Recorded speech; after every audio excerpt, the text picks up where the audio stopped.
बिस्मिल्लाहिर्रहमानिर्रहीम। मुझे काविश सिद्दीकी कहते हैं और सन 83 से लिख रहा हूँ। तकरीबन 18 से 20 किताबें मेरी शाया हो चुकी हैं, जिसमें बच्चों के लिए भी हैं, बड़ों के लिए भी हैं। और अल्लाह का शुक्र ये है कि तमाम किताबें ही मकबूल हुई।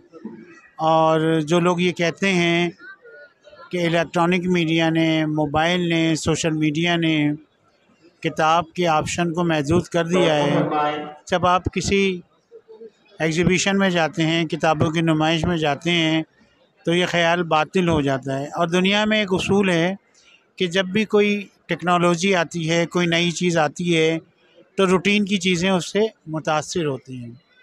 ऐसी सूरत में हमें थोड़ा सा इंतज़ार कर लेना चाहिए, बजाय इसके कि हम फ़ैसला सादिर करें। किताब से रिश्ता इंसान का टूट ही नहीं सकता। उसकी वजह यह है कि पहली किताब जो हमें मिली है वो कुरान मजीद है। उसकी तिलावत के बग़ैर, उस पर अमल किए बग़ैर ज़िंदगी आगे नहीं बढ़ सकती। और ज़िंदगी के जितना भी करीना और सलीक़ा है, वो बुनियादी तौर पे हमें किताब ही सिखाती है। तो किताब बहुत अहम है, फ़र्द के लिए, माशरे के लिए और माशरे में मोहब्बतों को कायम करने के लिए। सबसे ज़्यादा जो बच्चों में मेरा नावल मकबूल हुआ, गुज़िश्ता 3 साल से बेस्ट सेलर है अल्हम्दुलिल्लाह, वो है सरमद, 6 हिस्सों पे मुश्तमिल।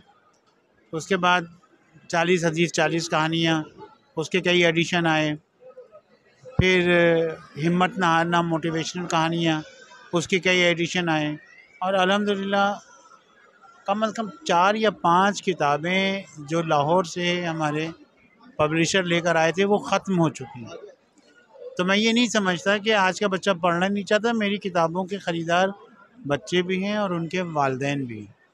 मकबूल जो किताब हुई है वो हुई है भेद भरी मोहब्बत, खानका और खोखला मर्द, कच्ची औरत। ये अदबी भी हैं, समाजी भी हैं और इनको क़ारीन की एक बहुत बड़ी तादाद मैसर आई। इस हवाले से आप उन्हें मकबूल तरीन कह सकते हैं। जहाँ तक अदीबों का ताल्लुक़ है, तो मुझे मुश्ताक़ अहमद यूसुफ़ी बहुत अच्छे लगते हैं। मैं उनको पढ़ता हूँ और बार बार पढ़ता हूँ, ख़ुसूसन उनकी आबे गुम, वो मुझे बहुत अच्छी लगती है। मेरा ज़रिए माश लिखना है और इसके अलावा मुख्तलिफ़ इदारों में लेक्चर्स हैं, कंसल्टेंसी है, एडवर्टाइजिंग के हवाले से कुछ काम है। तो इसी तरह कलम के ज़रिए रिस्क का रिश्ता भी इस्तवार है। देखिए, हर साल आते हैं और अल्हम्दुलिल्लाह मैंने तो पहले से बेहतर देखा और बहुत अच्छा देखा। लोगों का रिस्पांस, लोगों की ख़रीदारी, लोगों का मिलना, ये खुश आइंद बात। अच्छा, इसका कराची की एक्सपो का मवाजना मुल्क के दीगर इलाक़ों से करना, मेरा ख़्याल है एक हिमाकत के सिवा कुछ नहीं है। कराची सबसे बड़ा शहर है, सबसे ज़्यादा आबादी है, लिटरेसी रेशियो सबसे ज़्यादा यहाँ है। तो उस निस्बत से जो यहाँ नतीजा आता है, वो शहरों में अभी वक्त लगेगा।